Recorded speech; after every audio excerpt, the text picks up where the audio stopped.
നമസ്കാരം, ലൂസ് ടോക്കിലേക്ക് സ്വാഗതം. നമസ്കാരം. ഇതിപ്പോൾ എല്ലായിടത്തും ചർച്ചാ വിഷയം നമ്മുടെ CJP ആണ്, കോക്രോച്ച് ജനതാ പാർട്ടി. അപ്പോൾ ഇന്നലെ അവിടെ വലിയ നാടകീയ രംഗങ്ങൾ ഒക്കെ ഉണ്ടായി. സത്യത്തിൽ ഈ കോക്രോച്ച് ജനതാ പാർട്ടിയുടെ സമരം, ആ സമരത്തിൻ്റെ എന്തൊക്കെ പ്രത്യേകത ഉണ്ടായിരുന്നോ അതെല്ലാം ഇന്നലത്തോടെ ഇല്ലാതെ കോൺഗ്രസ് അടിച്ചുകൊണ്ട് പോയി എല്ലാം കൂടെ രാഹുൽ ഗാന്ധി അടിച്ചുകൊണ്ട് പോയി. അത് ഇന്ത്യ സഖ്യത്തിലും വിഷയമായി മാറി. ഇന്ത്യ മുന്നണിയിലുള്ള എല്ലാവരോടും പറഞ്ഞായിരുന്നു ഇന്നതുപോലെ നമ്മൾ ഇന്നലെ വൈകിട്ട് എല്ലാവരും വരണം, നമുക്കൊരു സമരം സംഘടിപ്പിക്കണം.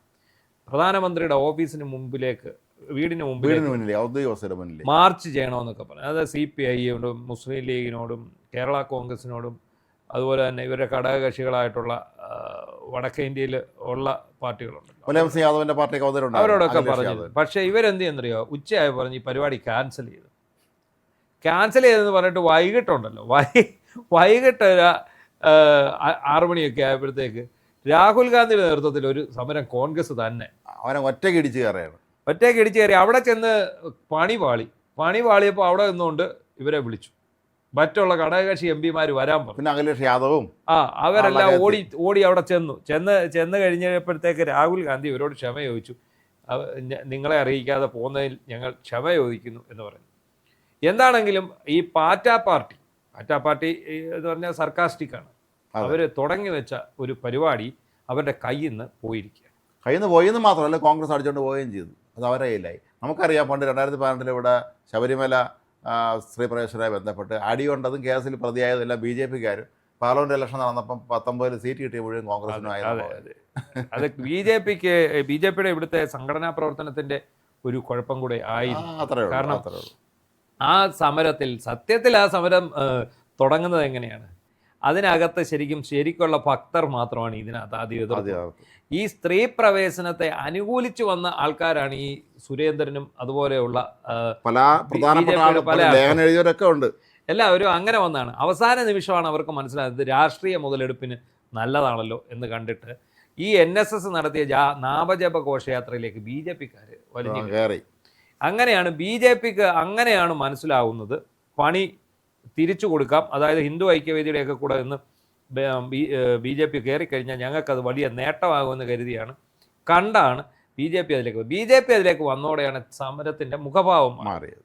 പക്ഷേ ഈ പറഞ്ഞ പോലെ അവസാനം ലോക്സഭാ തെരഞ്ഞെടുപ്പ് കഴിഞ്ഞപ്പോൾ കോൺഗ്രസ് കൊണ്ടുപോയി അതിൻ്റെ മുഴുവൻ നേട്ടവും കോൺഗ്രസ് അടിച്ചുകൊണ്ട്. അതുപോലെ ഇവിടെ സംഭവിച്ചു. അല്ല, BJP-ക്ക് നേട്ടം ഉണ്ടായില്ലെങ്കിൽ K. സുരേന്ദ്രന് നേട്ടം ഉണ്ടായി. പിന്നെ BJP-ക്ക് നേട്ടം ഉണ്ടായില്ലെന്ന് നമുക്ക് പറയാൻ കഴിയില്ല. പന്തളം പോലെയുള്ള മുനിസിപ്പാലിറ്റികൾ BJP അധികാരത്തിലെത്തി. അപ്പോൾ അതുപോലെ ഡൽഹിയിലും ഇപ്പോൾ സംഭവിച്ചത് ഇതാണ്.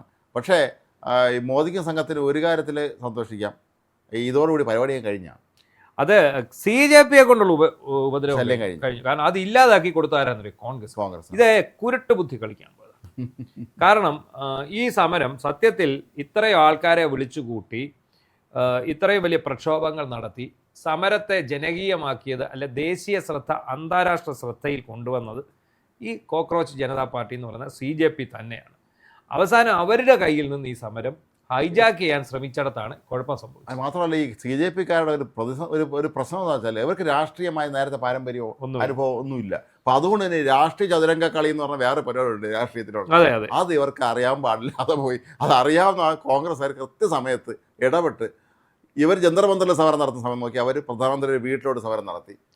അവിടെ കൂടുതൽ അപ്പം ഈ ജന്തർ മന്ദർ ഒരു സേഫ് ആയിട്ടുള്ള സ്ഥലമാണ്. അവിടെ സമരം നടത്തിയിട്ട് സ്ഥിര സമരവേദിയാണ്, നമ്മൾ പറഞ്ഞിട്ടുള്ളതാണ്. അങ്ങ് പോകുമായിരുന്നു. പക്ഷേ പ്രധാനമന്ത്രിയുടെ വീട്ടിലോട്ട് കോൺഗ്രസ് മാർച്ച് നടത്തിയപ്പോൾ അത് സംഘർഷഭരിതമാവും എന്നുള്ള ഉറപ്പാണല്ലോ.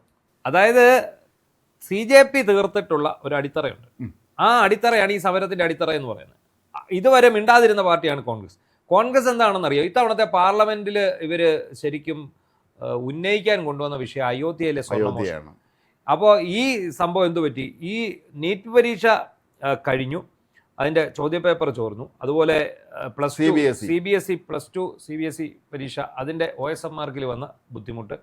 ഈ 2 വിഷയങ്ങൾ മുറുകെ പിടിച്ചുകൊണ്ടാണ് ഒരു മാസം മുമ്പ് ഈ CJP ഉണ്ടാകുന്നതിന് പോലും കാരണം ഇതാണ്. അത്രയേ ഉള്ളൂ. ആ CJP ഉണ്ടാകുന്നതും അതിനോടകം തന്നെ അവർ പെട്ടെന്ന് തന്നെ ഈ അഭിജിത്ത് ദീപ്കെ എന്ന് പറയുന്ന IT പ്രൊഫഷണൽ അല്ല, അമേരിക്കയിൽ നിന്ന് ഇവിടെ എത്തി ഇത് സ്റ്റാർട്ട് ചെയ്യുന്നതും ഒക്കെ ഇതിൻ്റെ പുറത്താണ്.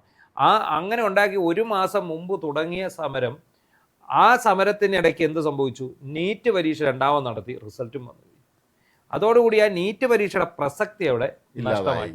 പക്ഷെ ഇവരെ ഒരു വിഷയത്തിലേക്കാണ് അവർ പിടിച്ചത്. എന്താണ്? ധർമ്മേന്ദ്ര പ്രധാൻ രാജിവെക്കണം, ഈ മരിച്ചുപോയ കുട്ടികളുടെ കുടുംബാംഗങ്ങൾക്ക് നഷ്ടപരിഹാരം, ആത്മഹത്യ ചെയ്തത് അവർക്ക് നഷ്ടപരിഹാരം കൊടുക്കണം, 1 കോടി രൂപയോ എങ്ങാണ്ട് വെച്ച് കൊടുക്കണം.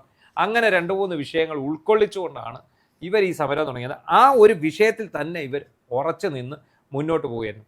അപ്പോൾ എന്ത് പറ്റി? ഈ പാർലമെന്റിന്റെ വർഷകാല സമ്മേളനം തുടങ്ങിയപ്പോൾ കോൺഗ്രസിന്റെ ലക്ഷ്യം അയോധ്യ സ്വർണ്ണക്കൊള്ളയായിരുന്നു. അയോധ്യ സ്വർണ്ണക്കൊള്ളയേക്കാൾ ഉപരി കത്തി നിൽക്കുന്നത് ഇതാണ് എന്ന് കണ്ടപ്പോൾ ഇത് ഈ രീതിയിൽ പാർലമെന്റ് അവതരിപ്പിക്കാൻ അവർ നിർബന്ധിതരാകും. അല്ല, മാത്രമല്ല BJP സംബന്ധിച്ചിടത്തോളം തൽക്കാലം ഈ അയോധ്യ ചർച്ചയാകാതിരിക്കുന്ന ആൾക്ക് നല്ലത്. പ്രധാനപ്പെട്ട കാരണം ഇത് ഈ ഒരു എന്താണ്, ഈ കോക്രോച്ച് പാർട്ടിക്കാരെല്ലാം കൂടെ ഇറങ്ങിയില്ലായിരുന്നെങ്കിൽ ഇത് പാർലമെന്റിൽ ഈ അയോധ്യ വിഷയം വലിയതോറുള്ള ചർച്ചയായേനെ. മാത്രമല്ല ഇത് നമ്മൾ ഒന്ന് ആലോചിച്ച് നോക്കുമ്പോഴേ ഈ CJP മുന്നോട്ട് വയ്ക്കുന്ന ആശയങ്ങളെന്ന് പറയുന്നത് അല്ലെങ്കിൽ അവരുടെ ആവശ്യങ്ങളുമൊക്കെ തന്നെ അത് ഒരു വിദ്യാഭ്യാസമുള്ള അത്തരത്തിലുള്ള ഒരു മേഖലയെ ലക്ഷ്യം. പക്ഷേ ഇവിടെ നേരെ തിരിച്ചാണ്. അയോധ്യ എന്ന് പറയുമ്പോൾ വിശ്വാസികളുടെ വിഷയമാണ്. അതിൽ വിദ്യാഭ്യാസം ഉള്ളവരും ഇല്ലാത്തവരും എല്ലാ സമൂഹത്തിലെ നിലയിലുള്ളവരുണ്ട്. BJP വല്ലാതെ പരങ്ങലായി പോകുമായിരുന്നു അതല്ലായിരുന്നെങ്കിൽ. അല്ല, ഈ അയോധ്യ വിഷയം സത്യത്തിൽ അവിടെ തീരും എന്ന് തന്നെ കരുതാം. കാരണം എന്താണെന്നറിയോ? ഇത് കുറേ പേരെ അറസ്റ്റ് ചെയ്ത് കഴിഞ്ഞു. ഇനി ഈ പൈസ എല്ലാം കണ്ടെടുക്കുന്നു, പുതിയൊരു ട്രസ്റ്റ് വരുന്നു. ഇനി അല്ലെങ്കിൽ ഈ പറഞ്ഞ പോലെ നമ്മുടെ ദേവസ്വം ബോർഡ്, ഇപ്പം നമുക്കറിയാം ശബരിമല ക്ഷേത്രം സത്യത്തിൽ ഭരിക്കുന്നത് ഹൈക്കോടതിയാണ്. ഹൈക്കോടതിയുടെ മേൽനോട്ടത്തിലല്ലാതെ ഹൈക്കോടതി അറിയാവുന്ന ഒരു ഇല പോലും അനങ്ങാൻ സാധിക്കില്ല. എന്നിട്ട് പോലും അവിടെ നിന്ന് ഇത്രയും കട്ടുകൊണ്ട് പോയി. അപ്പം അത് കട്ടുകൊണ്ട് പോയത് ആരാണ്? ഇടനില നിന്ന കുറച്ച് ആൾക്കാർ, അതായത് ഇടയ്ക്കുള്ള കുറച്ച് ആൾക്കാർ. ഈ അതിനകത്ത് സർക്കാരിന് ഒരു ബന്ധവുമില്ല, CPM-ന് ബന്ധമൊന്നുമില്ല. പക്ഷെ അവർക്കിത് കണ്ടെത്താൻ കഴിയാതെ പോയി. പിന്നെ അവരുടെ തന്നെ ദേവസ്വം ബോർഡ് പ്രസിഡന്റുമാരിക്കുന്ന സമയത്താണ് ഇത്. കാലാകാലങ്ങളായി ദേവസ്വം ബോർഡ് ആര് ഭരിച്ചാലും ഇതൊക്കെ തന്നെയാണ് അവിടെ സംഭവിക്കുന്നത്. അത് ഇടദോഷം ഭരിച്ചപ്പോൾ കുറച്ച് കൂടുതൽ ചെയ്തു എന്നുള്ളതാണ് അവർ ദൗർഭാഗ്യകരമായിട്ട് എന്താ സംഭവിച്ചത്? ഇതിനിടയ്ക്കൊക്കെ ഇവരുടെ പേര് കൂടി വന്നു. അങ്ങനെയാണ് ഇതിനകത്ത് ഇടതുപക്ഷത്തിന് പ്രത്യേകിച്ച് CPM-ന്റെ ഒരു റോൾ വരുന്നത്. അതിന് പക്ഷേ SITS ഹൈക്കോടതി തന്നെ നിയോഗിച്ചു. കാരണം ഇത് ഹൈക്കോടതിയുടെ കീഴിലുള്ള സംഭവമാണല്ലോ. ഈ സ്വർണ്ണപ്പാളി കൊണ്ടുപോയത് പോലും ഹൈക്കോടതിയെ അറിയിക്കുന്നത് ഹൈക്കോടതി നിയോഗിച്ച സ്പെഷ്യൽ കമ്മീഷണറാണ്. അദ്ദേഹത്തിന്റെ ശക്തമായ ഇടപെടൽ തന്നെയാണെന്ന് എല്ലാ കാര്യങ്ങളും വെളിച്ചത്ത് വരാൻ ഉണ്ടായ ഏറ്റവും പ്രധാനപ്പെട്ട കാരണങ്ങളിൽ ഒന്ന്. ഏതായാലും ഇവിടെ ഇപ്പോൾ CJP കേന്ദ്ര മന്ത്രിസഭയിലെ അംഗങ്ങളെ ചർച്ച നടത്താനുള്ള ഓഫർ നിരസിച്ചിരിക്കുകയാണ്. ചർച്ചയ്ക്കില്ലാന്ന് അവർ പറഞ്ഞു. അവിടെ തന്നെ നമ്മൾ ശ്രദ്ധിച്ചോണം, ഇവിടെ ഈ കോൺഗ്രസിനെ അവിടെ മൈൻഡ് ചെയ്തില്ല. കോൺഗ്രസിനെ അവിടെ ആരും മൈൻഡ് ചെയ്യുന്നില്ല. ഇവിടെ പാർലമെന്റ് വലിയ ബഹളമൊക്കെ നടക്കുന്നുണ്ട്. അയോധ്യയുടെ പ്രശ്നത്തിലും ഇതിന്റെ പേരിലും ഒക്കെ ആയിട്ട് പാർലമെന്റ് ബഹളം നടക്കുന്നുണ്ട്. കോൺഗ്രസിനെ അവിടെ ആരും മൈൻഡ് ചെയ്യുന്നില്ല. CJP-യെ ആദ്യത്തെ ദിവസം തന്നെ CJP-ക്കെതിരെ ഒരു പ്രോപ്പഗൻഡ ഉണ്ട്. കാരണം ഇവർ രാജ്യവിരുദ്ധരാണ് എന്ന് പറഞ്ഞു. അത് പിന്നെ BJP പതിവായിട്ട് പ്രയോഗിക്കുന്ന ചിത്രീകരിക്കും. പക്ഷെ അവിടെയല്ല പ്രശ്നം. ഇപ്പൊ കേരളത്തിൽ തന്നെ ഈ കുട്ടികൾക്ക് പിന്തുണയുമായിട്ട് സിനിമാ താരങ്ങൾ രംഗത്ത് വന്നു. ഇപ്പൊ ഏറ്റവും ഒടുവിലായിട്ട് വന്നിരിക്കുന്നത് കുഞ്ചാക്കോ ബോബനാണ്. അതിനു മുമ്പ് ടൊവിനോ തോമസ് വന്നു. ഈ മോഹൻലാലിന്റെ മകൾ വിസ്മയെ കുറിച്ച് പറയുമ്പോൾ വിസ്മയ്ക്കെതിരെ അതിരൂക്ഷമായ തോതിലുള്ള സൈബർ അറ്റാക്ക് നടക്കുകയാണ്. ഇപ്പോൾ വളരെ മോശമായ രീതിയിലുള്ളത് നടക്കുന്നത്. അത് ഓരോരുത്തർക്ക് അവരവരുടെ അഭിപ്രായം പറയാനുള്ള അവകാശമൊക്കെ ഈ രാജ്യത്തുണ്ടല്ലോ. അങ്ങനെ അവർ പറഞ്ഞിട്ട് അത് അവരുടെ അഭിപ്രായമാണ്. അവർ പ്രായപൂർത്തിയായ ഒരാളാണ്, ഒരു യുവതിയാണ്. അവർക്ക് അവരുടെ അഭിപ്രായം പ്രകടിപ്പിക്കാനുള്ള അവകാശമൊക്കെ ഉണ്ട്. അതായത് നേപ്പാളിലെയും ബംഗ്ലാദേശിലെയും ജൻസി വിപ്ലവം പോലെ ഇവിടെയും തീരുമോ എന്നൊരു പ്രശ്നമാണ്. കാരണം സർക്കാർ കീഴടങ്ങാൻ തയ്യാറല്ല. അവര് വേറെ എന്തെങ്കിലും ഒരു ഒത്തുതീർപ്പിനായിരിക്കും ഈ ചർച്ചയ്ക്ക്. കർഷക സമരം നടന്നപ്പോഴും അവസാനം സർക്കാർ കീഴടങ്ങേണ്ടി വന്നു. മാത്രമല്ല ഇപ്പൊ ഇതിനകത്ത് വേറൊരു പ്രശ്നം കൂടി നടക്കുന്നുണ്ട്. ഇന്നലെ നടന്ന ഈ സമരത്തിനുള്ളിൽ തീവ്രവാദ സ്വഭാവമുള്ള ആൾക്കാർ നുഴഞ്ഞു കയറി എന്ന് തന്നെ നമ്മൾ വിശ്വസിക്കും. അത് നമ്മുടെ രാജ്യത്ത് എവിടെ ഇത്തരത്തിലുള്ള സംഭവം, ഒരു ജനകീയ മുന്നേറ്റം ഉണ്ടായാലും അവിടെ എല്ലാം ഈ കക്ഷികൾ നുഴഞ്ഞു കയറും. നമ്മുടെ നാട്ടിൽ കേരളത്തിന് എത്ര സംഭവങ്ങൾ നമുക്കറിയാം. ഒരു പൊതു ആവശ്യം, ജനങ്ങൾ നേരിടുന്ന ഒരു പൊതു പ്രതിസന്ധി ഒരു അഡ്രസ്സ് ചെയ്യാൻ വേണ്ടി നാട്ടുകാർ ഇറങ്ങിയാൽ പതുക്കെ ഇവരെ ഇടയ്ക്ക് നുഴഞ്ഞാൽ കയറും. പക്ഷേ ഇവരുടെ സമര രീതിയാണ് നമുക്ക് മനസ്സിലാവും. ഇത് സാധാരണക്കാരൻ്റെ രീതിയല്ല, ഇത് തീവ്രവാദത്തിൽ ട്രെയിനിങ് കിട്ടിയവൻ ചെയ്ത പരിപാടിയാണെന്നുള്ളത് നമുക്കത് കാണുമ്പോൾ മനസ്സിലാവും. അതായത് പോലീസ് വാഹനങ്ങൾ അവർ നിരന്തരമായിട്ട് അത് ആക്രമിക്കുന്നു. പക്ഷേ അതിനകത്ത് അപ്പോഴും നമ്മൾ പറയണം, ഒരു പെൺകുട്ടിക്ക് തലക്കടിയേറ്റ് അതീവ ഗുരുതരാവസ്ഥയിൽ വെന്റിലേറ്ററിൽ കഴിയുക. അപ്പം ആ വെന്റിലേറ്ററിൽ കഴിയുമ്പോൾ ആ കുട്ടിയുടെ ഒരു ആരോഗ്യസ്ഥിതി, അതുപോലെ തന്നെ അടി കൊണ്ട ഒരുപാട് കുട്ടികളുണ്ട്. ഇവരെല്ലാം ഈ അടി കൊണ്ട് മുറിവുകൾ, കൈയൊടിഞ്ഞതാണെങ്കിലും തലപൊട്ടിയതാണെങ്കിലും അവരെല്ലാം മുറിവുകളോടെ വീണ്ടും ഈ സമരപ്പന്തലിലേക്ക് തിരിച്ചെത്തുകയാണ്. അപ്പോൾ അവിടെയാണ് ഇതിനകത്ത് സർക്കാർ എന്ത് ചെയ്യും എന്നറിയാൻ പറ്റാത്ത ഒരു അവസ്ഥയിലേക്ക് കാര്യങ്ങൾ പോയി. ഇവർക്ക് നേരെ വെടി ഉതിർക്കാൻ പറ്റില്ല. അടിച്ചമർത്താൻ പറ്റും. ആദ്യം അടിച്ചോടിച്ചതാണ്, പക്ഷെ അവരെല്ലാം വീണ്ടും തിരികെ. പിന്നെ ഇനിയിപ്പോൾ ഇതിനകത്ത് ആകെയുള്ള ഒരു മാർഗം എന്ന് പറയുന്നത് ചർച്ച ചെയ്യുക എന്നുള്ളത് മാത്രമല്ല ഇതിന് അന്താരാഷ്ട്ര ശ്രദ്ധ നേടിക്കഴിഞ്ഞു. കാരണം സോഷ്യൽ മീഡിയയുടെ കാലമാണ്. അവർ ലോകം മുഴുവൻ ഇരിക്കുന്ന എല്ലാവരും ഇത് കൃത്യമായിട്ട് കാണുന്നുണ്ട്. മാത്രമല്ല നമുക്കറിയാം പാശ്ചാത്യ മാധ്യമങ്ങളുടെ ഒരു രീതി. അവർ ഇന്ത്യയെ നമ്മൾ എത്ര നല്ല കാര്യം ചെയ്താലും നമ്മളെ ഏതാണ്ട് മോശക്കാരാണ് എന്ന് ചിത്രീകരിക്കാൻ പൂർണ്ണ ശ്രമം നടത്തുന്ന ഒരുപാട് പാശ്ചാത്യ മാധ്യമങ്ങളുണ്ട്. അവരെല്ലാവരും ഇത് ആഘോഷമാക്കിയിട്ടുണ്ട്. നിങ്ങൾ ഏതെങ്കിലും പാശ്ചാത്യ മാധ്യമങ്ങളുടെ വെബ്സൈറ്റിലോട്ടൊന്ന് കടന്നു നോക്കുക. അതിൽ മുഴുവൻ പ്രധാന വാർത്തകളിൽ പെടുത്തി അവർ പറഞ്ഞിട്ടുള്ളത്. ഇതിനകത്ത് ഇപ്പൊ ഏറ്റവും അവസാനം കോൺഗ്രസ് ഇന്നലെ കാണിച്ചത് അബദ്ധമായെന്ന് കോൺഗ്രസിന് തന്നെ മനസ്സിലായി. ഇന്ന് മനോരമയുടെ സ്നേഹം കാണണം രാഹുൽ ഗാന്ധിയോട് വഴിഞ്ഞൊഴുകയാണ്. അപ്പൊ ഈ രാഹുൽ ഗാന്ധിയുടെ അവരുടെ വലിയ ലീഡ് വാർത്തയുടെ സബ് ടൈറ്റിലാണ് എന്താണ്, രാഹുൽ ഗാന്ധിക്ക് മുഖത്ത് മുറിവേറ്റു എന്നുള്ളത്. അതിനുശേഷം ഈ രാഹുൽ ഗാന്ധിയെ ഇങ്ങനെ എടുത്തുകൊണ്ട് പോകുന്ന ഒരു ഫോട്ടോ എല്ലാ പത്രത്തിന്റെ ഒന്നാം പേരുണ്ട്. എനിക്ക് അതിന്റെ അടിയിൽ ഒരു ക്യാപ്ഷൻ എഴുതാൻ തോന്നിയത്, ഉള്ളടക്കം സിനിമയിലെ ജഗതിയുടെ കഥാപാത്രം പറയുന്ന ഓപ്പറേഷൻ വേണ്ട എനിമ മതി. എനിക്ക് അങ്ങനെയാണ് തോന്നിയത് ആ പടം കണ്ടപ്പോൾ. അതിനകത്ത് ജഗതി ശ്രീകുമാറിനെ ഈ ഞാൻ കുതിരയെ വിഴുങ്ങി എന്ന് പറഞ്ഞതിന് ഇങ്ങനെ കൊണ്ടുപോകുമ്പോൾ അവസാനം ഇത് നമുക്ക് ഓപ്പറേഷൻ ചെയ്യേണ്ടി വരും എന്ന് ഡോക്ടർ പറയുമ്പോൾ ജഗതി പറയുന്ന ഡയലോഗാണ്, ഓപ്പറേഷൻ വേണ്ട എനിമ മതി. അതുപോലെയാണ് ഈ ഇദ്ദേഹത്തെ കൊണ്ടുപോകുന്നത്. കറക്റ്റ് അതുപോലെ തന്നെ തൂക്കിയെടുത്തോണ്ടാണ്. അല്ല, ഈ സോഷ്യൽ മീഡിയയിൽ പലരും പ്രകടിപ്പിക്കുന്ന ഒരു സംശയം നേപ്പാളിലും ബംഗ്ലാദേശിലും സംഭവിച്ചത് വല്ല ജൻസി വിപ്ലവം ഉണ്ടാവുമെന്നാണ്. പക്ഷെ ഇന്ത്യയിൽ അത് അത്ര എളുപ്പമുള്ള ഇന്ത്യ പോലും രാജ്യത്ത് നടക്കില്ല. ഇത്രയും വിശാലമായ രാജ്യമാണ്. അവിടെ സൈനിക അട്ടിമറിയോ ഇത് ജൻസി വിപ്ലവം ഒന്നും തന്നെ നടക്കാൻ പോകുന്നില്ല. അടിയന്തരാവസ്ഥ കഴിഞ്ഞിട്ട് അടിയന്തരാവസ്ഥ ആ തെരഞ്ഞെടുപ്പിൽ 77 തെരഞ്ഞെടുപ്പിൽ കോൺഗ്രസ് തോറ്റ് തുന്നം പാടിയ സമയത്ത് ഏതൊക്കെ ചില കോൺഗ്രസ് നേതാക്കന്മാർ അന്നത്തെ സൈന്യത്തിലെ ഉന്നതരുടെ ആളുമായി ബന്ധപ്പെട്ടിരുന്നു എന്നൊക്കെ പിന്നീട് വാർത്ത പുറത്തു. സത്യമാണെന്ന് അറിഞ്ഞൂടാ. ഈ ഭരണം നിങ്ങൾ എടുത്തോളാൻ പറഞ്ഞു എന്നും സൈന്യം എടുത്തോളാം നടക്കൂല. അന്നത്തെ സൈന്യ മേധാവി പറഞ്ഞു വന്നു. ഇത് നടപ്പുള്ള കാര്യമല്ല. ഇത് ഇന്ത്യയെ പോലെ രാജ്യത്ത് ഇന്ത്യയുടെ ഒരു സത്യമാണോ ഈ വാർത്ത സത്യമാണെന്ന് ഇപ്പോഴും അറിയില്ല. ഈ സൈനിക മേധാവികൾ ഒന്നിച്ചു കൂടി കഴിയുന്നത് രാഷ്ട്രപതിയുടെ സാന്നിധ്യത്തിൽ മാത്രമേ അന്നത്തെ ഒരു അത്രേ ഉള്ളൂ.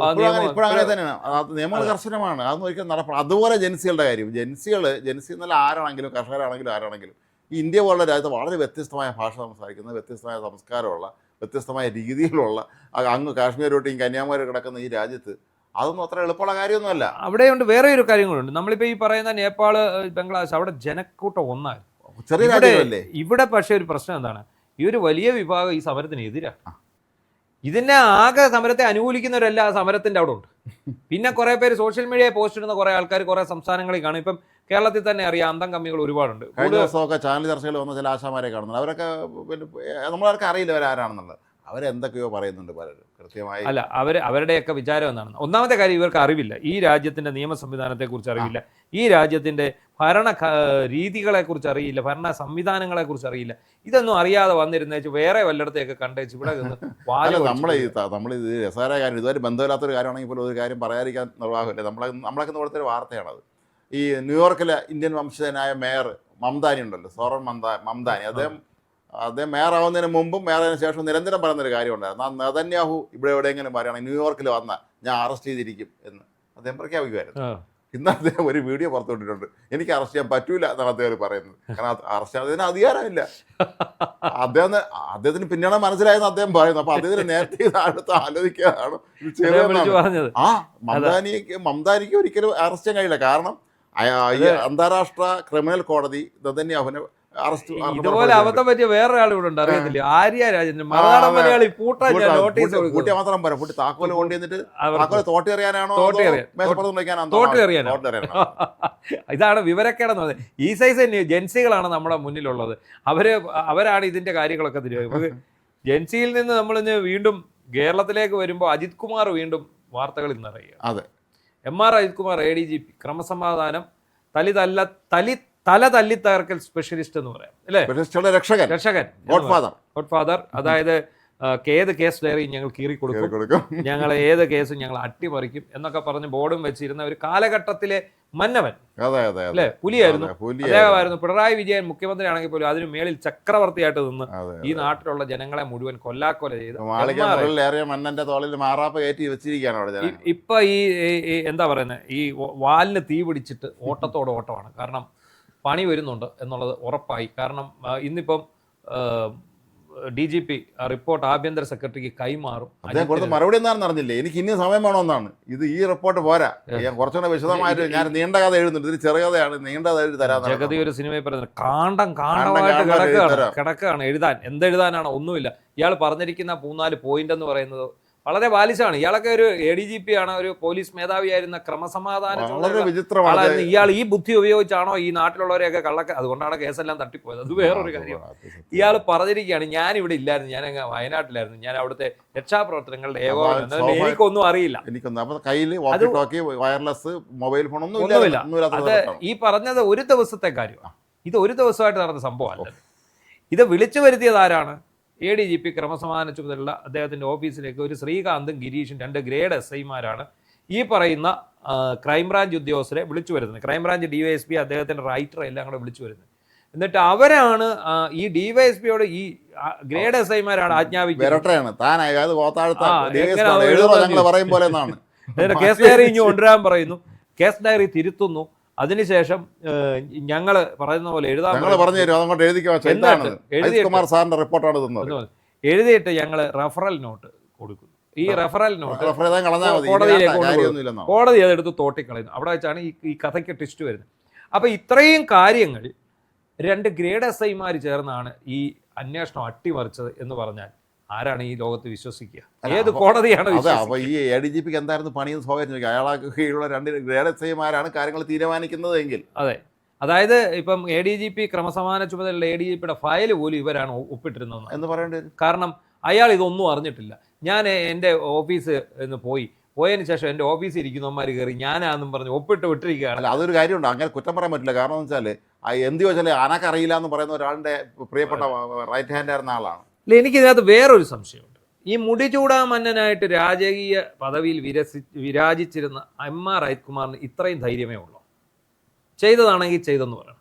അത് പറയാൻ പറ്റില്ലല്ലോ. അത് അദ്ദേഹത്തിന് പറഞ്ഞില്ല, നേതാവ് മറ്റേ അപ്പുറത്തെ ഊരി പിടിച്ച വാളിനോടെന്നാണ് തള്ളിയ പറയലാണ് അദ്ദേഹത്തിനൊന്നും ഇപ്പോഴല്ലേ ജനത്തിന് മനസ്സിലായത്. അതാ, അങ്ങനെയുള്ള അജിത് കുമാർ അത് വലിയ ധീരനാണല്ലോ. അങ്ങ് വലിയ ധീരനായിരുന്നെങ്കിൽ അങ്ങ് എന്തുകൊണ്ട് ഇത് ഏൽക്കുന്നില്ല?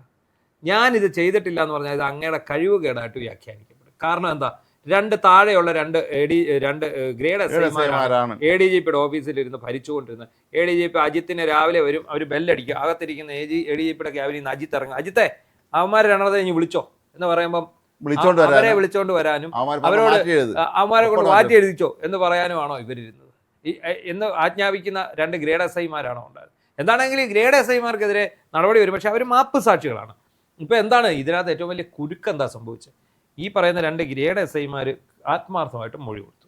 ഞങ്ങളെ കൊണ്ട് ചെയ്യിച്ചതാണ്, ഞങ്ങളെ കൊണ്ട് ചെയ്യിച്ചതാണ്, ഞങ്ങളോട് ക്ഷമിക്കണം. ഞങ്ങളോട് അദ്ദേഹം പറഞ്ഞു, അദ്ദേഹം ഞങ്ങളുടെ മേലുദ്യോഗസ്ഥനാണ്, ഞങ്ങൾക്ക് വഴി വിട്ട് ചെയ്യാതിരിക്കാൻ പറ്റില്ല. ആവേശം മൂത്തു ഞങ്ങൾക്ക്. ഞങ്ങളുടെ സേനാ മേധാവി സൈന്യാധിപൻ പറയുമ്പോൾ കഴിയില്ല. 1 2 ഇയാൾ ദ്രോഹിക്കും ആണ്. അതാണ് വാസ്തവം. അതാണ് അവർ പറഞ്ഞിരിക്കുന്നത്. ഇതിപ്പോൾ ഞങ്ങൾക്ക് ചെയ്യാൻ ഇഷ്ടമുണ്ടായിട്ട് ചെയ്തതല്ല, ഞങ്ങളെ കൊണ്ട് വിരട്ടി ചെയ്യിച്ചു. അപ്പോൾ ചോദ്യം അങ്ങോട്ട് ചോദിക്കും, നിങ്ങൾ എന്തിന് അയാളുടെ വിരട്ടൽ കേൾക്കാൻ പോയി? നിയമം വിട്ടുള്ള കളിയാന്ന് നിങ്ങൾക്ക് അറിയില്ലായിരുന്നു എന്ന് ചോദിക്കും. അവർ പറഞ്ഞ എന്താ? ഇല്ലെങ്കിൽ ഞങ്ങളെ ദ്രോഹിക്കും. അല്ല, ഈ പോലീസിനും സൈന്യത്തിലും എല്ലായിടത്തും നമ്മുടെ മേലുദ്യോഗസ്ഥൻ പറഞ്ഞ അനുസരിക്കണമെന്നാണ്. ഇത് കുറച്ച് കൂടുതൽ വിധേയത്വം കാണിക്കും. കാലം മാറിയിരിക്കുന്നു. അങ്ങനെയൊന്നും അല്ല, ചെയ്യാൻ ബുദ്ധിമുട്ടാണെന്ന് പറഞ്ഞാൽ ഇയാൾക്കൊന്നും പെട്ടെന്ന് ചെയ്യാൻ പറ്റില്ല. പിന്നെ പറഞ്ഞാൽ ദ്രോഹിക്കാൻ പറ്റും. ആ ദ്രോഹബുദ്ധിയിൽ ഇദ്ദേഹം മറ്റാരും കടത്തിവിട്ടുന്ന ഒരാളായതുകൊണ്ട് പേടിച്ച് ചെയ്താൽ അവരെല്ലാവരും കുടുംബവും ജോലിക്കുള്ളതല്ലേ. അപ്പം അതുകൊണ്ട് എന്നെ ഒഴിവാക്കി വിടണം, ഞാനിത് അറിഞ്ഞ ആളല്ല, എന്നോട് നിങ്ങൾ ദയവ് കാണിക്കണമെന്നൊക്കെ പറഞ്ഞായിരിക്കും ആദ്യത്തെ റിപ്പോർട്ട് ചെന്നിരിക്കുന്നത്. ആദ്യത്തെ എന്താണെങ്കിലും റിപ്പോർട്ട് കൊടുക്കുന്നു. ഇനി ഇത് കൊടുത്തു കഴിഞ്ഞാൽ ഇയാളെ സസ്പെൻഡ് ചെയ്യുന്ന സാധ്യത വളരെ കുറവാണ്.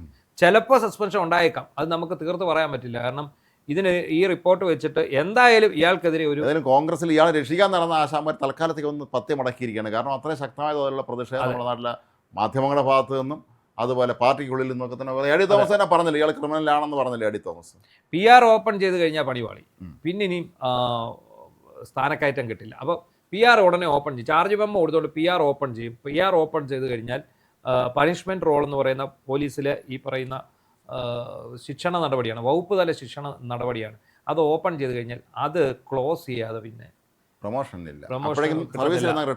അപ്പോഴത്തേക്ക് സർവീസ് ചെയ്യണം. കാരണം 5 വർഷവും കോൺഗ്രസ് ആണ് ഇവിടെ ഭരിക്കാൻ പോകുന്നത്. ഇതിൻ്റെ അന്വേഷണം വാച്യാർത്ഥം അല്ലാത്ത അർത്ഥം എന്നൊക്കെ പറഞ്ഞ്, അല്ല വാച്യാന്വേഷണം എന്നൊക്കെ പറഞ്ഞ് ഇങ്ങനെ മുന്നോട്ട് പൊക്കൊണ്ടേയിരിക്കും. എത്ര വേണേലും സർക്കാരിന് നീട്ടിക്കൊണ്ടുപോകും ഈ അന്വേഷണം. എത്ര പിന്നെ ഇങ്ങേർക്ക് പോയി കാറ്റിനെയൊക്കെ സമീപിക്കാം എന്നെ ഇതാക്കി എന്നും പറഞ്ഞു. പക്ഷേ അവിടെ ഒരു പ്രശ്നം വരുന്നുണ്ട്. അവിടെ ഈ കേസ് ഡയറി തിരുത്തി എന്നുള്ളത് വാസ്തവമാണ്, സത്യമാണ്. കാരണം രണ്ട് തിരുത്തിയതും തിരുത്താത്തതുമായ കാര്യങ്ങൾ അവരുടെ മൊഴിയുണ്ട്. സർക്കാർ ശക്തമായ നിലപാടെടുക്കും. ഇയാൾ കാറ്റിൽ സമീപിക്കുമ്പോൾ സർക്കാർ വക്കീൽ ശക്തമായ നിലപാടെടുക്കും. ഇയാൾ ഈ പരിപാടി ചെയ്തതാണ്. ഈ രക്ഷിക്കാൻ നടക്കുന്ന പ്രവാസി വ്യവസായിയുടെ കാലിൽ കൂടെ ഒന്നുകൂടെ വീണ് നോക്കിയിട്ട് ഒരു കാര്യവുമില്ല. സസ്പെൻഷൻ ഒഴിവാക്കാനാണ് അയാളുടെ പുറകിൽ നടന്നത്. സസ്പെൻഷൻ മിക്കവാറും ഒഴിവാക്കി കിട്ടും. കാരണം സർക്കാർ അത് വളരെ ചിന്തിച്ചാണ് ഈ കാര്യത്തിൽ ഒരു തീരുമാനവും കൊണ്ട് പോകുന്നത്. സസ്പെൻഷൻ ചിലപ്പോൾ നിലനിന്ന് എന്ന് വരില്ല. പക്ഷേ അങ്ങനെ നമുക്ക് തീർത്തും പറയാൻ പറ്റില്ല. അതിൻ്റെ വിശദമായിട്ടുള്ള എല്ലാ പോയിന്റ്സും പഠിച്ചതിന് ശേഷമായിരിക്കും കോടതി ഇവർ അഡ്വക്കേറ്റ് ജനറൽ അങ്ങനെ ഒരു നിയമോപദേശം കൊടുക്കുക. എന്താണെങ്കിലും ഈ പറയുന്ന ഈ കൊച്ചാട്ടൻ അജിത് കുമാർ, അദ്ദേഹം ഞാൻ ആലോചിക്കുന്നത് എന്തൊരു കൃത്ത മുഖഭാവമുള്ള ഒരാളായിരുന്നു. ഇയാൾ ഓരോ ഉദ്യോഗസ്ഥരെ ഭയപ്പെടുത്തിയ കഥ അവരെന്നോട് പറഞ്ഞു. ഡയറക്റ്റാണ് ഇടപെടുന്നത്. എൻ്റെ വീട്ടിൽ ഫോണൊക്കെ പിടിക്കാൻ നേരം ഇയാൾ ഭയങ്കരമായിട്ട് ഇയാൾ ഷൗട്ട് ചെയ്ത് കളഞ്ഞു. അന്നൊരു പാവം പിടിച്ച ഒരു SP ആയിരുന്നു ഞങ്ങൾക്ക് അവിടെ, ഒരു യുവാവായിരുന്നു. അദ്ദേഹത്തിന്റെ പേര് സ്വപ്നിൽ അസ്നോദ്കർ അങ്ങനെ കണ്ടു, ഗോവക്കാരനോ മഹാരാഷ്ട്രക്കാരനോ കണ്ടായിരുന്നു പൂനെ. അയാളുടെ നാട്ടിൽ പോയിട്ട് തിരിച്ചു വരുന്ന വഴിക്കാണ് എൻ്റെ ഫോൺ പിടിക്കുന്ന വിഷയം ഉണ്ടാകും. ആ ഫോൺ എൻ്റെ ഫോൺ പിടിക്കുന്നില്ല, എന്നെ വിളിച്ചു വരുത്തിയിട്ട് തിരിച്ചു പറഞ്ഞു വിട്ടു എന്ന് പറഞ്ഞിട്ട് ഈ MR അജിത് കുമാർ ഇയാളെ അയാളുടെ ഓഫീസിൽ വിളിച്ചു വരുത്തി ശാസിച്ചു. അയാൾ ഇവിടെ തിരുവനന്തപുരത്ത് വന്ന് ഫ്ലൈറ്റ് ഇറങ്ങി. നേരെ MR അയാളെ വിളിച്ചു, ഇവിടെ വരാൻ. അവിടെ ചെന്ന് അയാൾ ശാസിച്ചു. പെട്ടെന്ന് ചെന്നത് പിടിക്കാൻ പറഞ്ഞു. അയാൾ 4 കാലും പറിച്ച് ഓടി വന്നിട്ടാണ് അവിടെ വന്ന് പിടിക്കാവ്. രണ്ടാമത് അത് ഞാനെന്താ എൻ്റെ ഫോൺ കൊണ്ടുപോയിട്ട് ഞാൻ തിരിച്ച് വീട്ടിൽ പോന്നു. വീട്ടിൽ പോയിട്ട് ഉച്ച കഴിഞ്ഞ് ഒരു 1 മണിയൊക്കെ ആയപ്പോഴാണ് എന്നെ അവിടുന്ന് CA വിളിച്ച് പറയുന്നത്, ചേട്ടാ ഒന്ന് വരണം, ഫോണ് തരണമെന്ന് പറഞ്ഞു. ഞാൻ വരാം വന്നു. അങ്ങനെയാണ് വരുന്നത്. അപ്പോൾ ആലോചിച്ചോണം, ഇയാൾ ഡയറക്റ്റാണ് ഇടപെട്ടിരിക്കുന്നത്.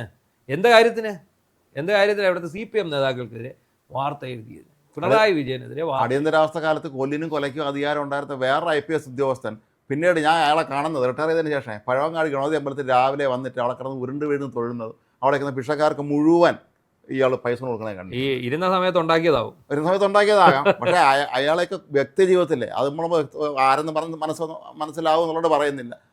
ഏറ്റവും ദുരന്തം കൊണ്ടല്ലോ, എത്രയോ പാവപ്പെട്ട മനുഷ്യർ ദ്രോഹിച്ചതിൻ്റെ ഒക്കെ ഫലം ഇവർക്കെല്ലാം. ഇതൊന്നും വെറുതെ പോകത്തില്ല. ഈ പറഞ്ഞ പോലെ അജിത്തിന്റെ കാര്യത്തിൽ കഴിഞ്ഞ ദിവസം സ്വപ്ന സുരേഷ് വീണ്ടും രംഗത്ത് വന്നിട്ടുണ്ട്. ഈ പറയുന്ന മറ്റേ ആളുണ്ടല്ലോ, നമ്മുടെ ശിവശങ്കരനാണ് ഇതിന്റെ ബ്രെയിൻ.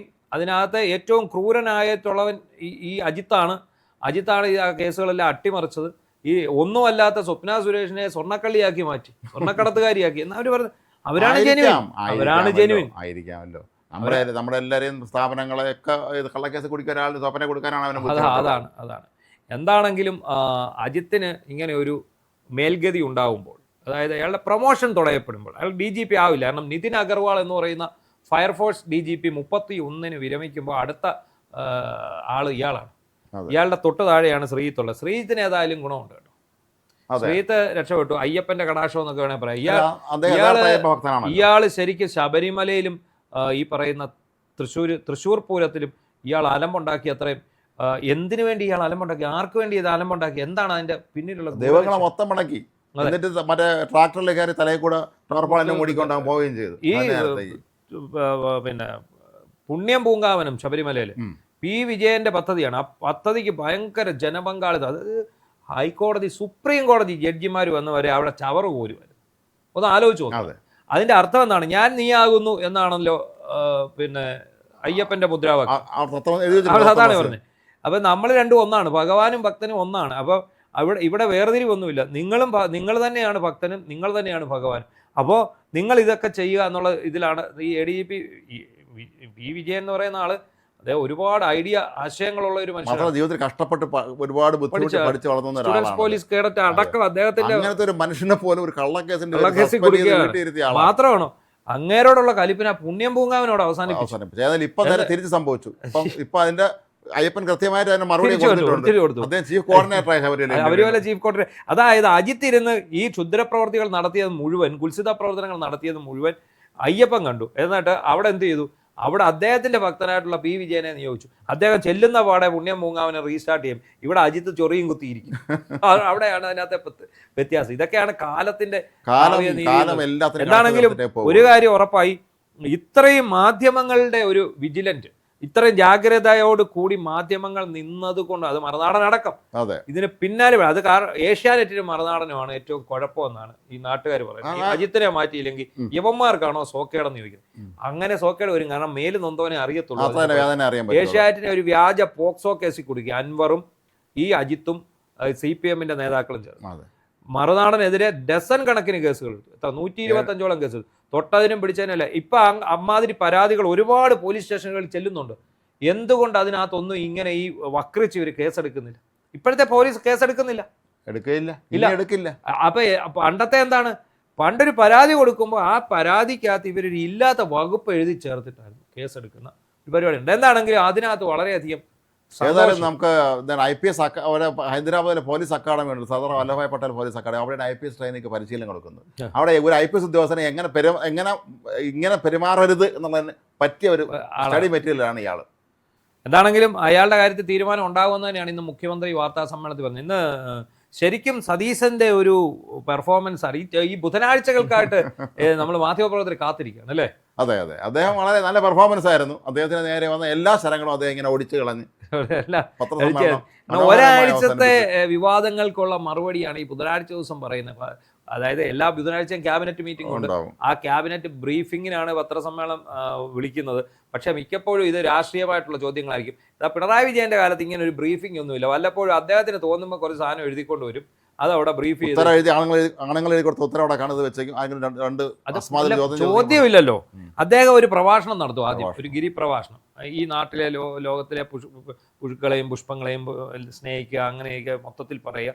എന്നിട്ട് പറഞ്ഞു കഴിയുമ്പം അവസാനത്തെ 2 ചോദ്യം നേരത്തെ ഏർപ്പിച്ചിട്ടുണ്ട്. ഒന്ന് കൈരളിക്കും, ഒന്ന് ദേശാഭിമാനിക്കും. 2 പേരും ചോദിക്കും. പത്രസമ്മേളനം കഴിഞ്ഞു, സമയം ഈ ഓവർ, എന്നിട്ട് അങ്ങ് പോകും. ഇത് അങ്ങനല്ല, ഇദ്ദേഹം വന്നിരിക്കുമ്പോൾ തൊട്ടേ നിങ്ങളങ്ങ് പറഞ്ഞോളാം. എല്ലാത്തിനും കൃത്യമായ ഉത്തരം കൊടുത്തിട്ടുണ്ട്. നമ്മുടെ കൂട്ടത്തിൽ ഒരു കാര്യം കൂടെ നമ്മൾ മറന്നു പോകാൻ പാടില്ല. ചർച്ച അവസാനിക്കുന്നതിന് മുമ്പ് ഇന്ന് ദേശാഭിമാനി റെസിഡന്റ് എഡിറ്റർ വിശദീകരണം രംഗത്തെത്തിയിട്ടുണ്ട്.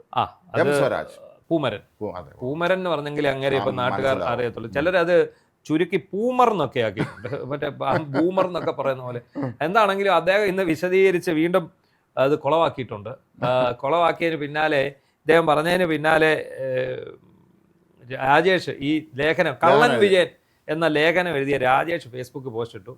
ഞാൻ അങ്ങനെ എന്നോട് ദേശാഭിമാനി എഡിറ്റർ പറഞ്ഞതനുസരിച്ചാണ് വിളിക്കുന്നത്. അപ്പോൾ പുള്ളി രാജേഷ് കൃത്യമായിട്ട് പറഞ്ഞിട്ടുണ്ട്. 2016 രാജേഷ് ഏറ്റവും അവസാനമായിട്ടൊരു ഫീച്ചർ എഴുതുന്നത്, സൺഡേ ഫീച്ചർ എഴുതുന്ന ആളാണ്. അപ്പോൾ അങ്ങനെ ഇരിക്കുമ്പോൾ KR അജയൻ എന്ന് പറയുന്ന എഡിറ്റർ രാജേഷിനോട് വിളിച്ചു ചോദിച്ചു എന്തെങ്കിലും ഉണ്ടോ. അപ്പോൾ രാജേഷ് ഫേസ്ബുക്കിൽ ഈ കള്ളൻ വിജയനെ കുറിച്ചൊരു പോസ്റ്റ് ഇട്ടിട്ടുണ്ടായിരുന്നു നേരത്തെ, അദ്ദേഹത്തെ പരിചയപ്പെട്ടത് വെച്ചിട്ട്. എൻ്റെ ഈ ഫേസ്ബുക്ക് പോസ്റ്റ് അയച്ചു കൊടുത്തിട്ട് അദ്ദേഹത്തോട് ചോദിച്ചു, ഞങ്ങൾ ഇത് മതി, എന്നാൽ ഇത് എഴുതിക്കോ. അങ്ങനെ അദ്ദേഹം പോയി കണ്ട് ദേശാഭിമാനിയിലേക്കാണെന്ന് പറഞ്ഞ് ആണ് കള്ളൻ വിജയൻ്റെ ലേഖനം എഴുതുന്നത്. അദ്ദേഹം ഏറ്റവും അധികം ആസ്വദിച്ച് എഴുതിയൊരു ലേഖനമാണ്, അത്രമേൽ ഗംഭീരമായിട്ട് എഴുതിയൊരു ലേഖനമാണ്. അത് കൊടുത്തു. അത് അപ്പം ഇല്ലെന്ന് പറഞ്ഞപ്പോൾ ഈ മാധ്യമ വാർത്തകൾ വന്നു, ഈ കള്ളൻ വിജയൻ എന്നുള്ള ഇതിൻ്റെ പേരിലാണ് മാറ്റി. അപ്പോൾ അദ്ദേഹം ഫേസ്ബുക്കിൽ എഴുതി, എനിക്ക് പറ്റിയ പിഴവാണ്, എൻ്റെ പിഴവാണ് എന്ന് പറഞ്ഞ് വിട്ടു എന്നാണ് അദ്ദേഹം എഴുതിയത്. അപ്പോൾ ഇന്ന് അദ്ദേഹം പറഞ്ഞത് എന്താണെന്നറിയോ, എന്നെ കൊണ്ട് എഴുതിപ്പിച്ചതാണ്, പിന്നെ അത് കൊടുക്കണോ വേണ്ടയോ എന്നുള്ളത് അത് അവർ തീരുമാനിച്ചാൽ മതി, അതുകൊണ്ട് സ്വരാജ് പറയുന്നത് ശരിയാണ് എന്ന് പറഞ്ഞ് അദ്ദേഹം ഈ വിവാദം. സത്യാനന്തര കാലഘട്ടത്തിൽ സത്യം മാത്രം പറയാത്ത ഒരാളോ നിന്ന് മറ ചോദ്യങ്ങളാണ് മാധ്യമങ്ങളോട്. ഇന്ന് അവർ ചോദ്യം നിൽക്കുമ്പോൾ ഇദ്ദേഹം മറ ചോദ്യം ചോദിക്കണമല്ലോ. അതെ, നിങ്ങളുടെയൊക്കെ ഓഫീസുകളിൽ ഇങ്ങനെ ഉണ്ടായിട്ടില്ലേ? നിങ്ങളുടെ ഓഫീസുകളിൽ പ്ലേറ്റ് മാറിപ്പോയിട്ടില്ലേ? നിങ്ങളുടെ ഓഫീസുകളിൽ സാങ്കേതിക തകരാർ ഉണ്ടായിട്ടില്ലേ? ഡെസ്കിൽ ഒരു വാർത്ത കൊടുക്കുന്നതിനെ സംബന്ധിച്ചുള്ള തർക്കങ്ങൾ അങ്ങോട്ടും ഇങ്ങോട്ടും ചീത്തവിളി ഉണ്ടായിട്ട് ഓരോരുത്തർ രാജിവെച്ച് പോയിട്ടില്ലേ? ഇത് എല്ലായിടത്തും ഉണ്ട്. പിന്നെ നിങ്ങൾക്ക് ദേശാഭിമാനിയിൽ മാത്രം എന്താണ് ഇത്ര പ്രശ്നം എന്നാണ്. ദേശാഭിമാനിക്ക് അത് പ്രശ്നം ഉണ്ടല്ലോ, പ്രശ്നം ഇല്ലാത്തതല്ലല്ലോ. ഇത് ആരും അന്തരീക്ഷത്തിൽ നിന്ന് കുക്കപ്പ് ചെയ്തൊരു സ്റ്റോറി അല്ല. ഈ സ്റ്റോറി വന്നത് എവിടെ നിന്നാണ്? ദേശാഭിമാനിയിൽ നിന്നാണ്. എവിടെയാണ് അതിൻ്റെ തുടക്കം? ദേശാഭിമാനിയുടെ 1-ാം പേജിൽ ഇന്ന് സാങ്കേതിക തകരാറ് കാരണം പത്രം വാരാന്ത പതിപ്പ് അടിച്ചിട്ടില്ല എന്ന് പറയുന്നിടത്താണ് തുടക്കം. തൊട്ട് പിന്നാലെ വരുന്നത് അത് പിന്നെ സ്വരാജ് വിശദീകരിച്ച കറക്റ്റാണ്. VS-ന്റെ ഇതുള്ളത് കൊണ്ടാണ് VS-ന്റെ പിന്നെ അനുസ്മരണക്കുറിപ്പ് ഉള്ളതുകൊണ്ടാണ് ഇന്ന് സൺഡേ സപ്ലിമെന്റ് വിതരണം ചെയ്യാത്തതെന്നാണ് ആദ്യം വന്നത്. പിന്നെ അതിനുശേഷം പറയുന്ന നാടക നിരൂപണത്തിൽ തെറ്റ് കടന്നുകൂടിയുണ്ട്. പിന്നെ ഇത് പാർട്ടി വിരുദ്ധമായിട്ട് എന്തോ വന്നുകൊണ്ട് ഏറ്റവും അവസാനം പറയുന്നു കള്ളൻ വിജയൻ ധന്യ നാടകഗ്രാമം എന്ന് പറഞ്ഞിട്ട് ഒരു തലക്കെട്ടിലൊരു സംഭവം വന്നു. ഈ കള്ളൻ വിജയൻ പിണറായി വിജയനാണെന്ന് തെറ്റിദ്ധരിക്കപ്പെടും എന്നൊക്കെ പറഞ്ഞ് വന്നു. അതുകൊണ്ടാണ് എന്ന് പറയുന്നത്. അപ്പോൾ ഇവർ പറയുന്നത് ഞങ്ങൾ അങ്ങനെ ഒരു ഫീച്ചർ കൊടുക്കാൻ തീരുമാനിച്ചിട്ടില്ല. ആ ദിവസം അയാൾ പറഞ്ഞ് ഞങ്ങൾക്ക് അങ്ങനെ ഒരു ഫീച്ചർ വന്നിട്ടില്ലെന്നാണ്. പക്ഷെ ഇന്ന് അത് മാറി. ഇന്നിപ്പോൾ എന്ത് പറ്റി? ഇന്ന് കൃത്യമായിട്ട് രാജേഷ് പറഞ്ഞതോടെ അതിനകത്തെ വിഷയം എന്താ, അദ്ദേഹം ഫീച്ചർ ആവശ്യപ്പെട്ടിട്ട് കൊടുത്തതാണ്. അത് പത്രത്തിൽ കൊടുക്കണോ വേണ്ട എന്നുള്ളത് ഇവരുടെ എന്താണെങ്കിലും ഇന്ന് അത് വിശദീകരിച്ച് അദ്ദേഹം ഈ മാധ്യമങ്ങളുടെ വായടപ്പിച്ചു. പക്ഷെ അപ്പോഴും ചോദ്യങ്ങൾ ബാക്കിയാണ്. മാധ്യമപ്രവർത്തകർക്ക് ചോദ്യം ചോദിക്കാൻ അറിയാൻ ചോദ്യങ്ങളുണ്ട്. തിരിച്ച് കൃത്യമായിട്ട് ചോദിക്കാനുള്ള വിവരങ്ങൾ ഇഷ്ടം പോലെ പോയിന്റ്സ് ഉണ്ട്. അവർക്ക് ഈ പുതിയ പിള്ളേർക്ക് ഇതിനകത്ത് യാതൊരു പരിചയം മാത്രമല്ല, പുള്ളി ഈ ചാനൽ പ്രവർത്തകരാ പുള്ളി മുമ്പിരിക്കുന്നത്. പുള്ളി മറുചോദ്യം ചോദിച്ചുകൊണ്ടിരിക്കുന്നത് നിരന്തരം മറുചോദ്യങ്ങളാണ്. അതെ, എക്സ്പീരിയൻസ് ആയിട്ടുള്ള മാധ്യമ റിപ്പോർട്ടർമാർ, അതായത് പത്രങ്ങളുടെ റിപ്പോർട്ടർമാരുണ്ടെങ്കിൽ അവർ ചോദിക്കും, കൃത്യമായിട്ട് കാര്യങ്ങൾ ചോദിക്കും. അങ്ങനെയാണ് അത് സംഭവിക്കാറുള്ളത്. എന്താണെങ്കിലും ശരി, ഇന്ന് അദ്ദേഹം വിശദീകരിച്ചതിനെ തലയൂരാൻ ശ്രമിച്ച് കൂടുതൽ വിവാദത്തിലേക്ക് പോയിട്ടുണ്ട്. അപ്പോൾ നമ്മൾ ഇദ്ദേഹത്തിൻ്റെ പൂക്കിയുടെ വാർത്താ സമ്മേളനം ഇന്നും പതിവ് പോലെ അലോഷ്യസ് സേവിയറിനെ ഞാൻ കണ്ടിരുന്നില്ല എന്നാണ് അദ്ദേഹം പറഞ്ഞത്. എവിടെ? സേക്രഡ് ഹാർട്ട് കോളേജ് തേവരെ. അല്ല, അദ്ദേഹത്തെ ഞാൻ കണ്ടിരുന്നെങ്കിൽ ഞാൻ മിണ്ടിയ. മാത്രമല്ല, ഞാൻ കാണാൻ വിസമ്മതിച്ചു എന്നൊക്കെ പറയുന്നത് വെറുതെയാണ്. ഞങ്ങൾ തമ്മിൽ സംസാരിച്ചു, ഞാൻ എൻ്റെ കാര്യങ്ങൾ അദ്ദേഹത്തെ അറിയിച്ചു, ഈ പ്രശ്നങ്ങളൊക്കെ പരിഹരിച്ചു എന്ന് പറഞ്ഞാൽ അത് അങ്ങനെ അങ്ങ് വിട്ടു. അടുത്തത് പുള്ളി വെച്ച എന്താ, മറ്റേ ടാറ്റയുടെ വിഷയം. ടാറ്റയുടെ വിഷയം പുള്ളി പറഞ്ഞ് പോർട്ട് സിറ്റി എന്നുള്ള നിലയിൽ ഒരു ബജറ്റിലൊരു നിർദ്ദേശമുണ്ട്. അതുകൊണ്ട് കേരളത്തിൽ അങ്ങോളം ഇങ്ങോളം ഉള്ള പോർട്ടുമായിട്ട് ബന്ധപ്പെട്ടുള്ള കാര്യങ്ങളിലെല്ലാം ഇൻവെസ്റ്റ്മെന്റ് ഉണ്ടാവും. അങ്ങനെ ഞാൻ പറഞ്ഞിട്ടുള്ളൂ. അവർ ഓൾറെഡി ഞങ്ങളെ വന്ന് കണ്ടു കഴിഞ്ഞു. അതിന്റെ ഫോട്ടോ ഞങ്ങൾ കാണിച്ചില്ലേ? അത് കഴിഞ്ഞ ദിവസം കുഞ്ഞാലിക്കുട്ടിയാണ് അത് പുറത്തു വിട്ടത്. അത് കാണിച്ചില്ലേ എന്നാണ് ചോദിക്കുന്നത്. വേറെ എന്തിനൊക്കെയോ വഖഫ് ബോർഡിലെ അമുസ്ലിം അംഗങ്ങളെ ചേർക്കുന്നത് സംബന്ധിച്ച്, അമുസ്ലിം അംഗങ്ങളെ ചേർക്കുന്നത് സർക്കാരിന്റെ തീരുമാനമാണ്. ഏത് സർക്കാരിന്റെ? കേന്ദ്ര സർക്കാരിന്റെ. കേന്ദ്ര സർക്കാർ തീരുമാനം അനുസരിച്ച്, കേന്ദ്ര സർക്കാർ ഉത്തരവ് അനുസരിച്ച് പിണറായി സർക്കാരാണ് ഈ അമുസ്ലിങ്ങളുടെ ചേർക്കാനുള്ള ഇത് അംഗീകരിച്ചുകൊണ്ട് വഖഫ് ബോർഡ് പുനഃസംഘടിപ്പിച്ചതെന്ന് അദ്ദേഹം പറഞ്ഞു. രണ്ടുപേരുടെ പക്ഷെ പിണറായി വിജയൻ ഒരു ബുദ്ധി കാണിച്ചു. ഈ രണ്ട് അമുസ്ലിങ്ങളുടെ സീറ്റ് ഒഴിച്ചിട്ടു. പക്ഷെ അത് ആ നിയമം ഇവിടെ നടപ്പാക്കിയത് പിണറായി സർക്കാരാണ്. ഈ പിണറായി സർക്കാർ കഴിഞ്ഞ ഫെബ്രുവരിയിലാണ് ഈ വഖഫ് ബോർഡ് മുൻ എം എൽ എ വെച്ചു. അയാൾ തോറ്റുപോയി കഴിഞ്ഞിട്ട് അയാൾ രാജിവെക്കുന്നില്ല ഈ വഖഫ് ബോർഡിൽ നിന്ന്. ആ ബോർഡിൽ ഇപ്പോഴും എം എൽ എ ആണെന്ന് പറഞ്ഞ് ഇങ്ങനെ അംഗമാണ്. അങ്ങനെയൊക്കെയുള്ള പ്രശ്നങ്ങളുണ്ട്. അപ്പം അതിനകത്തും അദ്ദേഹം തലയൂരി കൊണ്ടുപോയി. എല്ലാ വിഷയത്തിലും ഈ പറഞ്ഞതുപോലെ സതീശൻ എന്ന് പറയുന്ന വ്യക്തി നാക്കിന്റെ പിൻബലത്തിൽ മാത്രം, വായനയുടെ പിൻബലത്തിൽ, അത് എന്താ പറയുന്നത്, തക്ക സമയത്ത് തക്ക സ്ഥലത്ത് പ്രയോഗിക്കാൻ അറിയാം എന്നുള്ള ഒരു മിടുക്കുണ്ട്. എന്തായാലും വി ഡി സതീശൻ എന്ന് പറയുന്ന വ്യക്തിത്വം, അദ്ദേഹം ഇനിയും ഇവരൊക്കെ പറയുന്ന പോലെ നുണയാണ് പറയുന്നതെങ്കിൽ പോലും ആ നുണയ്ക്ക് പോലും ഒരു മനോഹാരിതയുണ്ട്. അതായത് നല്ല മനോഹരമായിട്ട് തന്നെ അദ്ദേഹം ആ നുണ പറഞ്ഞ് നമ്മളെ വിശ്വസിപ്പിക്കും എന്ന് തന്നെ പറയേണ്ടിയിരിക്കുന്നു. അദ്ദേഹം പറഞ്ഞ നുണയാണെന്നല്ല നമ്മൾ പറഞ്ഞതിൻ്റെ അർത്ഥം, അദ്ദേഹത്തിന് ആ രീതിയിലുള്ള ഒരു കഴിവുണ്ട്. നന്നായിട്ട് സംസാരിക്കുന്ന ആളാണ്. അപ്പോൾ എന്താണെങ്കിലും സതീശന് തന്നെയാണ് ഇന്നും കയ്യടി കൊടുക്കേണ്ടത്. കാരണം അവരുടെ മാപ്രകൾ അദ്ദേഹത്തിന് മുമ്പിൽ വീണ്ടും മുട്ടുമടക്കി എന്നുള്ളതാണ് ഇന്നത്തെ ഏറ്റവും വലിയ പ്രത്യേകത. അപ്പോൾ നമുക്ക് ഇന്നത്തെ ലൂസ് ടോക്ക് ഇവിടെ സമാപിക്കുന്നു. നന്ദി, നമസ്കാരം.